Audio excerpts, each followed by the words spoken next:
जय हिंद, नमस्कार, आदाब, प्रणाम। स्वागत करता हूँ आपका अपना channel math bye Piyush sir. और आज हम शुरू करने वाले हैं क्लास 10 का फिजिक्स यानी कि भौतिक विज्ञान। और इसमें जो पहला चैप्टर है लाइट यानी कि प्रकाश।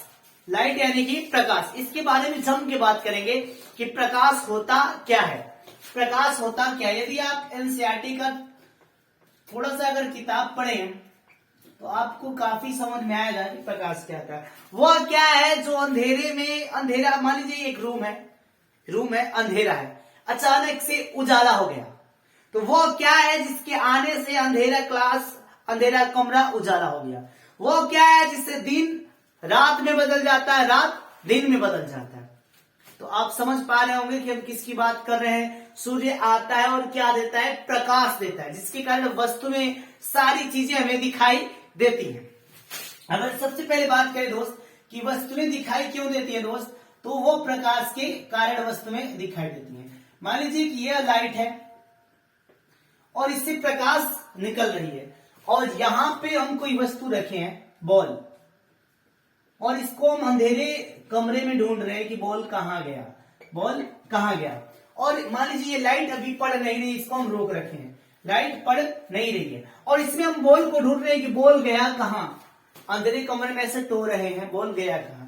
अचानक से जैसे लाइटिया आई, क्या आया, लाइटिया आ गया और बॉल हमको लग गया, बॉल कहां है। तो किसके आने से दिखाई दिया है। आप कहोगे सर लाइट के आने से। लाइट क्या लेके आया है, प्रकाश लेके आया है।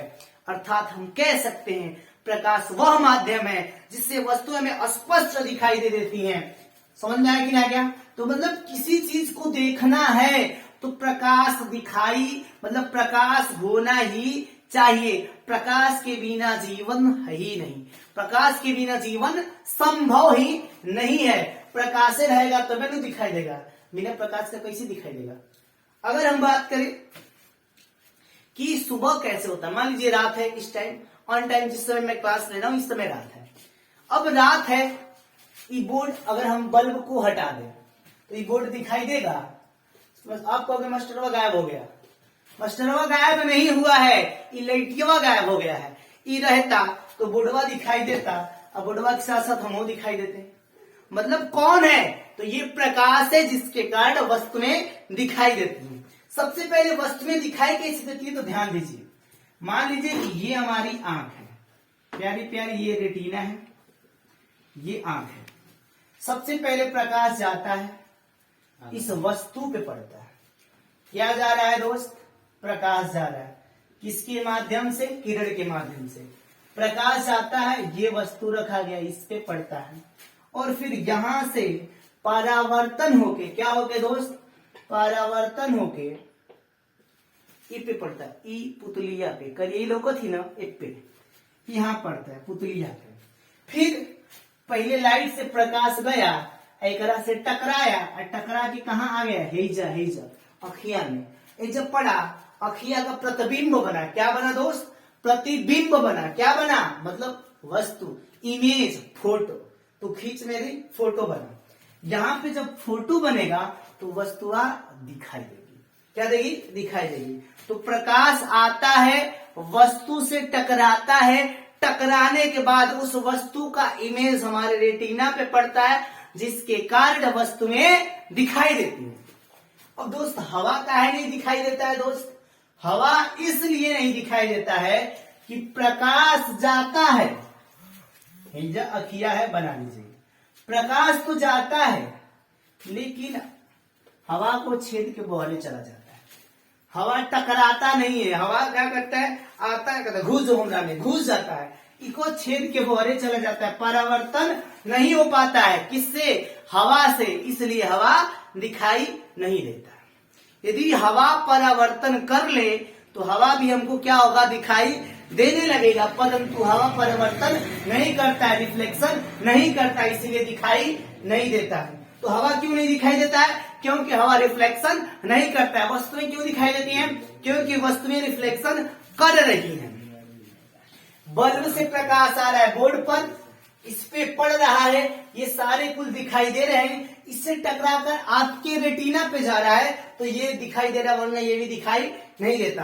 तो प्रकाश समझ में आया होगा। प्रकाश हमें वस्तुओं को देखने में मदद करता है। प्रकाश एक माध्यम है जिससे वस्तुएं क्या होती हैं, दिखाई देती हैं। समझ में आ गया। तो प्रकाश क्या है, प्रकाश एक प्रकार की ऊर्जा। अगर हम प्रकाश के अंदर बात करें, प्रकाश के अंदर प्रकाश के गुणों के बारे में बात करें, तो प्रकाश एक प्रकार की ऊर्जा है। ऊर्जा मतलब एनर्जी। प्रकाश एक प्रकार की ऊर्जा है। दूसरी बात, प्रकाश एक प्रकार का कण है। प्रकाश एक प्रकार का कण है। कण में कौन सा कण है दोस्त, तो आप बोलोगे फोटॉन। कौन सा कण है, फोटॉन है। देखिए दोस्त, प्रकाश एक प्रकार की ऊर्जा है, प्रकाश एक प्रकार का कण है। कण में कौन सा कण है, फोटॉन कण है। कौन सा कण है, फोटॉन। आगे हम बात करें तो प्रकाश एक प्रकार का तरंग है। प्रकाश एक प्रकार का तरंग है। तरंग में कौन सा तरंग है, चुंबकीय तरंग है। कौन सा तरंग है दोस्त, चुंबकीय तरंग है। कौन सा तरंग है, तो प्रकाश एक प्रकार का तरंग है। तरंग में प्रकाश एक प्रकार का चुंबकीय तरंग है। और चुंबकीय तरंग के अंदर कौन सा, अनुप्रस्थ तरंग। अनुप्रस्थ तरंग। आगे हम बात करें तो प्रकाश का एक और गुण होता है कि प्रकाश समुद्र के अंदर या गहराई तक, प्रकाश हमें क्या होता है, कलर को पहचानने में मदद करता है। देखो, पत्तियों के रंग हरे होते हैं, किसके कारण दोस्त, प्रकाश के कारण। किसके कारण, प्रकाश के कारण। दूसरी बात, गुलाब आपने देखा होगा, गुलाब का रंग लाल या गुलाबी, लाल या गुलाबी, किसके कारण दोस्त, तो प्रकाश के कारण। अगली बात करें दोस्त, तो प्रकाश एक प्रकार का क्या है, मतलब इसके माध्यम में चलने का अलग अलग स्पीड होता है। एक छोटी सी बात, तो प्रकाश एक प्रकार का क्या है, ऊर्जा है। प्रकाश एक प्रकार का कण है, कण में फोटॉन कण है। प्रकाश एक प्रकार का तरंग है, तरंग में चुंबकीय तरंग है, और ये अनुप्रस्थ तरंग है। और पत्तियों का रंग अगर हरा होता है या गुलाब का रंग लाल होता है, तो इसमें मेन भूमिका होती है प्रकाश का, प्रकाश के रिफ्लेक्शन का। अगर आगे हम बात करें दोस्त, तो प्रकाश समुद्र के अंदर कितना गहराई तक जा सकता है, तो अधिकतम 200 मीटर। कहां तक दोस्त, 200 मीटर गहराई तक।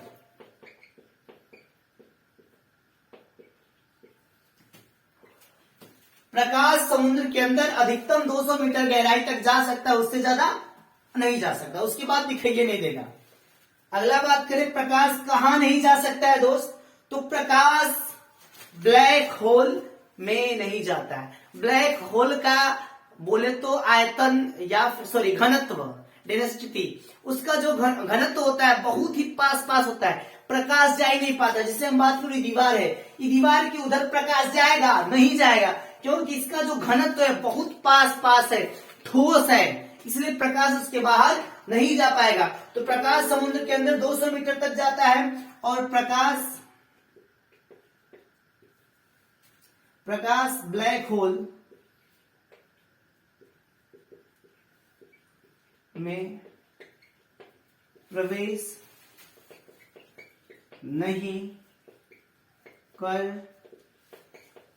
पाता है।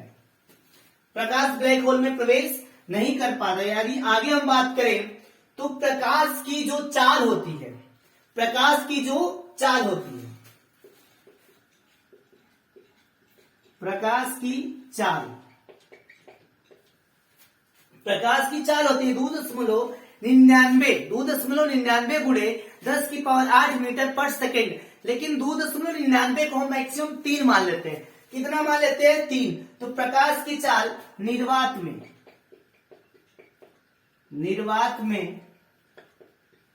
3 गुणे 10⁸ मीटर पर सेकेंड होती है। प्रकाश की चाल निर्वात में 3 गुणे 10⁸ मीटर पर सेकेंड होती है। और प्रकाश को चलने के लिए किसी माध्यम की आवश्यकता नहीं पड़ती है, परंतु जिस माध्यम में जाएगा उस माध्यम के अकॉर्डिंग इसके स्पीड में अंतर पड़ेगा। और एक खास बात दोस्त कि प्रकाश को सूर्य से पृथ्वी तक आने में, प्रकाश को सूर्य से पृथ्वी तक आने में 8 मिनट 24 सेकेंड या 20 सेकेंड लगते हैं। 24 कहीं कहीं 24 पाओगे, कहीं कहीं 20 सेकेंड पाओगे। यानी कि प्रकाश को सूर्य से पृथ्वी तक आने में लगभग 8 मिनट 24 सेकेंड या 20 सेकेंड लगते हैं। प्रकाश का चाल निर्वात में 3 गुणे 10⁸ मीटर पर सेकेंड। प्रकाश ब्लैक होल में प्रवेश नहीं कर पाता है क्योंकि उसमें डेंसिटी यानी कि घनत्व तो बहुत ज्यादा होता है। और प्रकाश समुद्र के अंदर 200 मीटर तक गहराई के अंदर तक जाता है। पत्तियों के रंग हरे, गुलाब का रंग लाल है, ब्लैक और जितना भी कलर्स दिखाई देते हैं ये प्रकाश के कारण दिखाई देते हैं। अब जब ब्लैक कलर क्या है? ब्लैक वास्तव में कलर नहीं है, ये प्रकाश के अनुपस्थिति में अपना मतलब रंग दिखाता है। जहां पे कोई कलर नहीं होता वहां ब्लैक चीज दिखाई देता है। आगे हम बात करें, प्रकाश एक प्रकार का तरंग है। तरंग में चुंबकीय तरंग है और इसकी जो चाल है अनुप्रस्थ की तरीके का चाल है। प्रकाश एक प्रकार का कण है और ये हमें फोटॉन के रूप में मिलता है। प्रकाश एक प्रकार की ऊर्जा है और प्रकाश से हम वस्तुओं को देख पाते हैं। प्रकाश वस्तुओं को दृश्यमान बनाती है। अगली बात करेंगे आपसे, देखिए अगर हम बात करें इनके चालों के बारे में, प्रकाश के माध्यम के बारे में। देखिए प्रकाश जो है ना एक माध्यम से दूसरे माध्यम में जाएगा। प्रकाश को चलने के लिए माध्यम की आवश्यकता नहीं होती है, लेकिन यदि वो माध्यम में प्रवेश करेगा तो उसकी चाल में इफेक्ट पड़ेगा। यदि मान लीजिए आप क्या करिए, रोड पे दौड़िए तो ठीक ठाक दौड़ेंगे, अजोतल खेत में दौड़िए तो थोड़ा थोड़ा लगेगा कि आप सहज हैं। अब गीला मतलब उसी खेत में पानी भरा हो, मतलब मेरे दोस्त यहाँ ध्यान से देखिए, ये खेत एकदम सूखल है और इसके ये पहले वाला खेत है और ये दूसरा का खेत जो मैंने बना दिया ये खेत जोतल है। अब तीसरा जो मैंने बताया खेत पानी से भरा है फिर जोता है। अब एकरा में आप क्या करिए, दौड़िए, फिर एक बार इसके में दौड़िए, फिर एक बार एकरा में दौड़िए।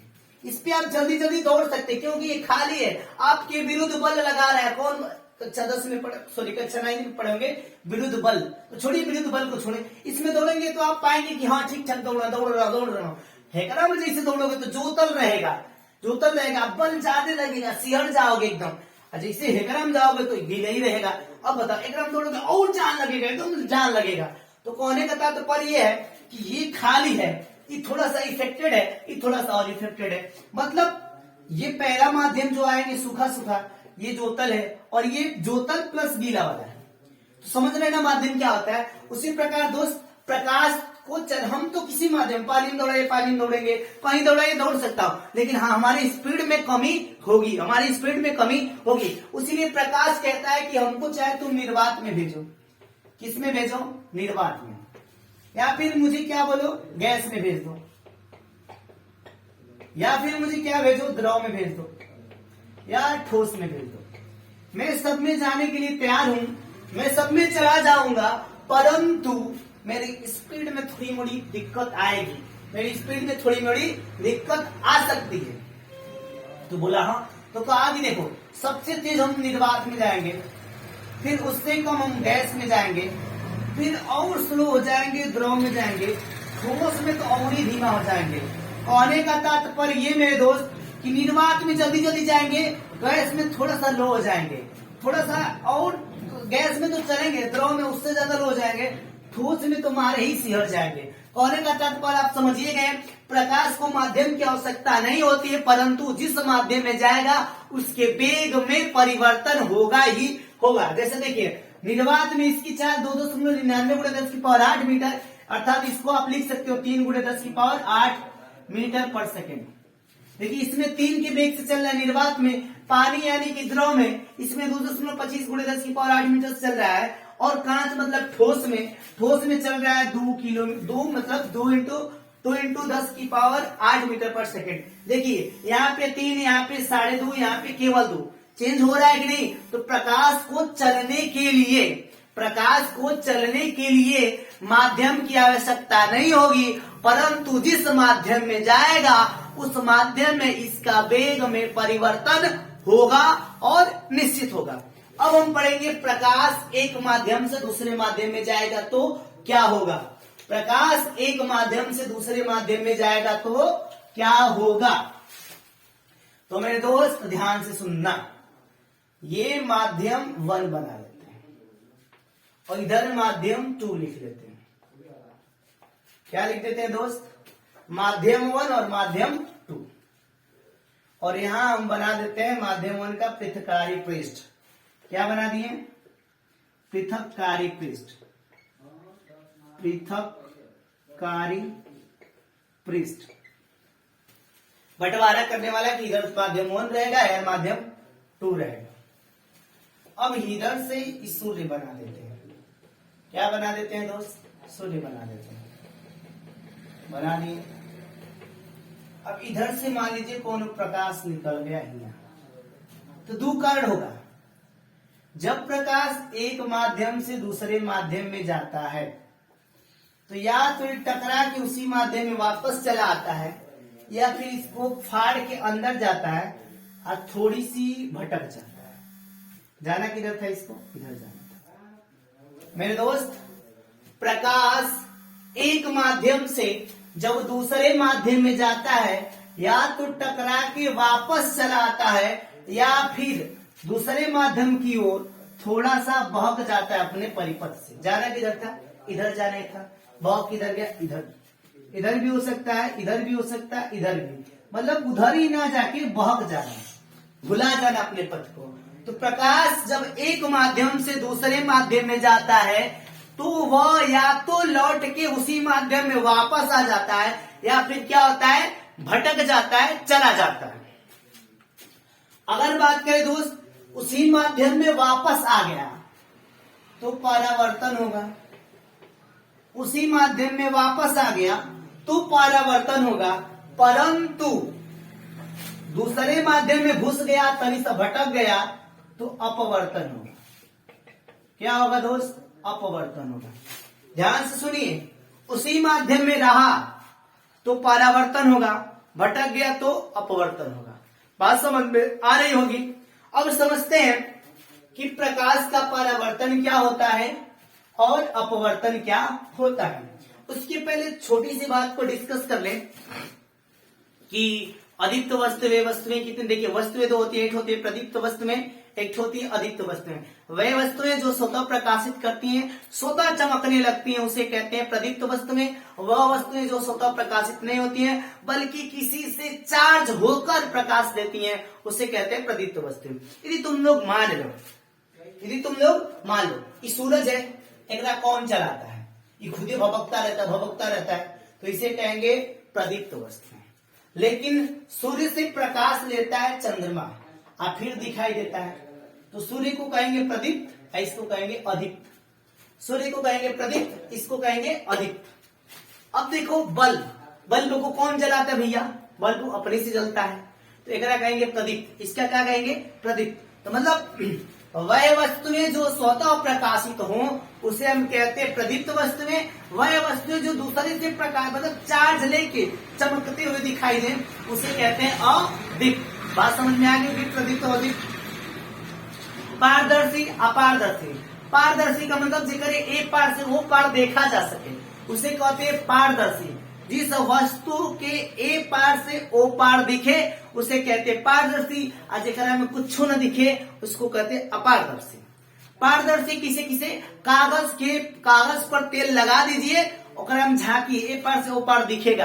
कभी कभी आपने देखा होगा कि हम पढ़ते पढ़ते अचानक किताब पे सब्जी गिर जाती है, तो सब्जी का जो जूस लग जाता है, मटेरियल लग जाता है, वो एकदम पीला टाइप हो जाता है, और उसको उठा के देखिएगा ए पार से ओ पार दिखाई देगा। तो मतलब जिसके ए पार से ओ पार देखा जा सके उसे कहते हैं पारदर्शी।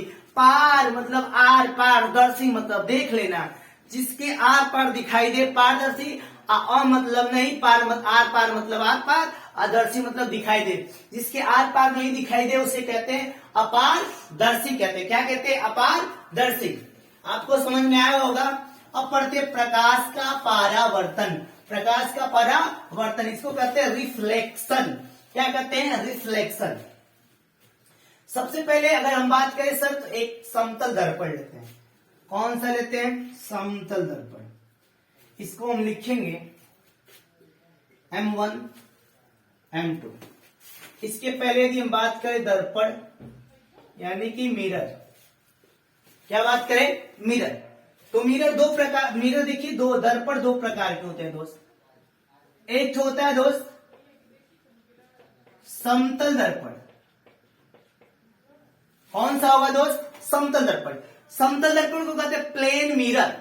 वह दर्पण जो एकदम सीधा हो, एकदम समतल, सम मतलब बराबर, तल मतलब उसके पृष्ठ, जिसके पृष्ठ एकदम प्लेन हो, एकदम सीधा हो, उसे कहेंगे समतल दर्पण।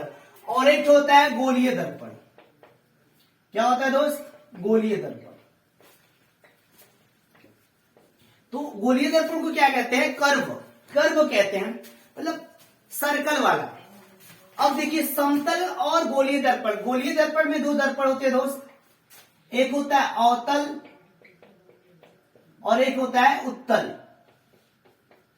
देखिए दर्पण दो प्रकार के होते हैं, समतल दर्पण और समतल दर्पण और गोलीय दर्पण।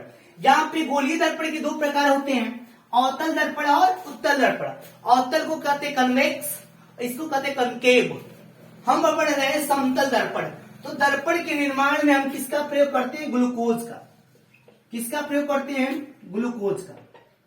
और पीछे जो पॉलिश किया जाता है, कलई किया जाता है, या तो एजीबीआर से, एजीबीआर से मतलब एजी को क्या कहते हैं? सिल्वर। बीआर को कहते हैं ब्रोमाइड, मतलब ब्रोमीन। तो सिल्वर ब्रोमाइड से, किससे? सिल्वर ब्रोमाइड से, या फिर रेड ऑक्साइड। क्या बोलेंगे? रेड ऑक्साइड से। तो दर्पण के पीछे जो कलई किया जाता है, या तो वह सिल्वर ब्रोमाइड हो सकता है, या फिर क्या हो सकता है दोस्त? रेड ऑक्साइड हो सकता है। क्या हो सकता है?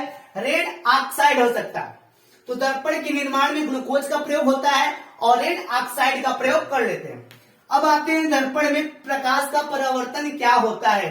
तो मान लीजिए मैंने कोई दर्पण ले लिया, इस दर्पण का नाम रख दिया मिरर 1, मिरर 2, और यहां से मैंने क्या कर दिया? कलई कर दिया। कलई इसलिए कर दिया दोस्त ताकि इसके दूसरे भाग से प्रकाश का रिफ्लेक्शन हो सके।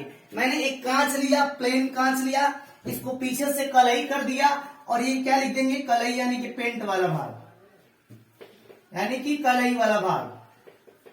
और मैंने इसको क्या कर दिया दोस्त? पूरी तरीके से पेंट कर दिया ताकि हम प्रकाश का परावर्तन कर सके। अब देखिए इधर से मान लीजिए कि मैंने एक क्या करा? प्रकाश डाला। सबसे पहले मैंने क्या करा दोस्त? एक दर्पण लिया, उसको कलई कर दिया, इसके बाद यहां से एक किरण को छोड़ा। किसको छोड़ा दोस्त? किरण को। ये कौन सी दोस्त? आ रही है, आ रही है, इसको कहते हैं आपतित किरण। क्या कहते हैं? आपतित किरण। ये आ रही है दोस्त, इसको बोला जाएगा आपतित किरण।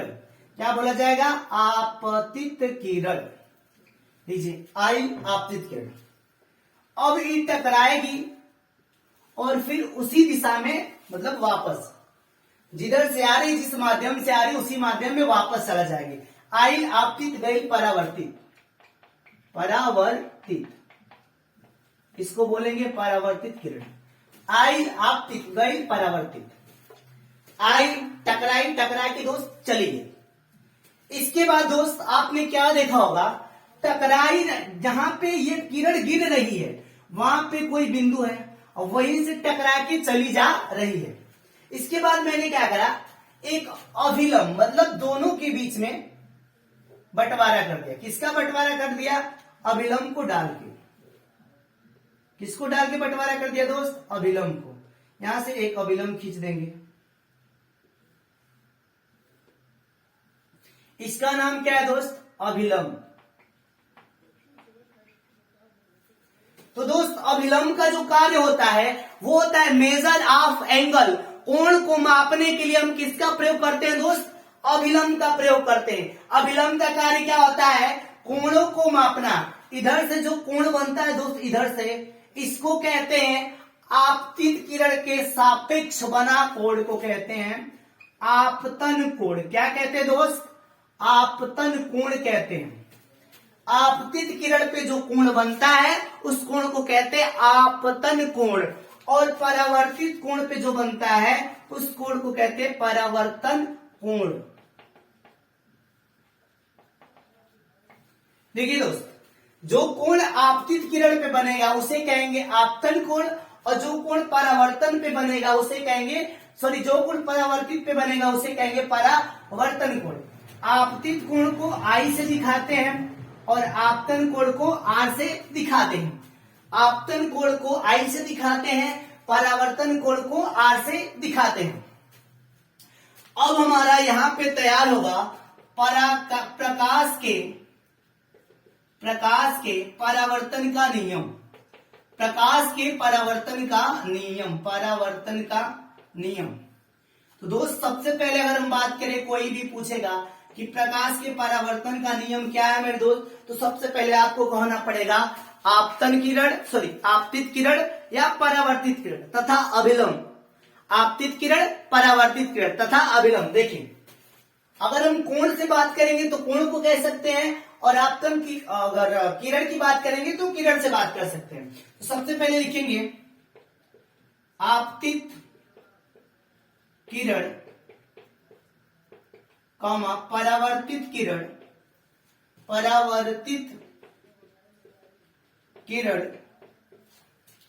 तथा अभिलंब।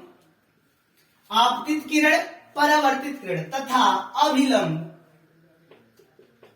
तीनों एक ही तल मतलब क्या कहते हैं दोस्त? जहां पे टकरा रहा है, जहां तीनों गिर रहे हैं उसी को तल बोलेंगे। क्या बोलेंगे? तल, या बिंदु कह सकते हैं। क्या कह सकते हैं दोस्त? बिंदु कह सकते हैं। तो हम कह सके कि आपतित किरण, परावर्तित किरण तथा अभिलंब तीनों एक ही तल या बिंदु में होंगे। क्या होंगे दोस्त? पहला अगर नियम पूछेगा प्रकाश परावर्तन का पहला नियम क्या है मेरे दोस्त, तो कहिएगा आपतित किरण, परावर्तित किरण तथा अभिलंब तीनों एक ही तल या बिंदु में होंगे। यहाँ पे लिख देंगे सर जी होंगे। यदि आप कोण का इस्तेमाल करना चाहते हैं दोस्त तो कोण का इस्तेमाल कर सकते हैं। क्या बोलना पड़ेगा? बोलना पड़ेगा आपतन कोण या परावर्तन कोण। आपतन कोण या परावर्तन कोण तथा अभिलंब मेरे दोस्त, सबसे पहले अगर हम बात करें तो आपतन कोण, परावर्तन कोण तथा अभिलंब तीनों एक ही तल में, तल या बिंदु, मैंने फिर से बोल दिया, तल या बिंदु, आपतन कोण, परावर्तन कोण तथा अभिलंब तीनों एक ही तल में होंगे। और एक बात हमेशा याद कर लीजिएगा, दूसरी पॉइंट मेरे दोस्त, कि ये जो अभिलंब है ये दोनों भागों को बराबर में बांट देता है। तो ये दो कोणों के बीच में डाला गया होगा तो सिंपल बात है, ये कोणों को बराबर भागों में बांट देगा। अर्थात हम कह सकते हैं हमेशा कोण आई के बराबर कोण आर होगा, जहां आपतन कोण बराबर परावर्तन कोण होगा। आपको समझ में आ गया होगा मैंने क्या बोला। प्रकाश की परावर्तन का पहला नियम, आपतित किरण, परावर्तित किरण तथा अभिलंब तीनों एक ही तल में होंगे। आपतन कोण, परावर्तन कोण तथा अभिलंब तीनों एक ही कोण में होंगे। हमेशा याद रखिएगा कि कोण आई के बराबर कोण आर होता है। मिलते हैं अगले भाग में। जय हिंद। तब तक के लिए देखते रहिए हमारा ये चैनल मैथ ही मैथ बाय पीयूष सर।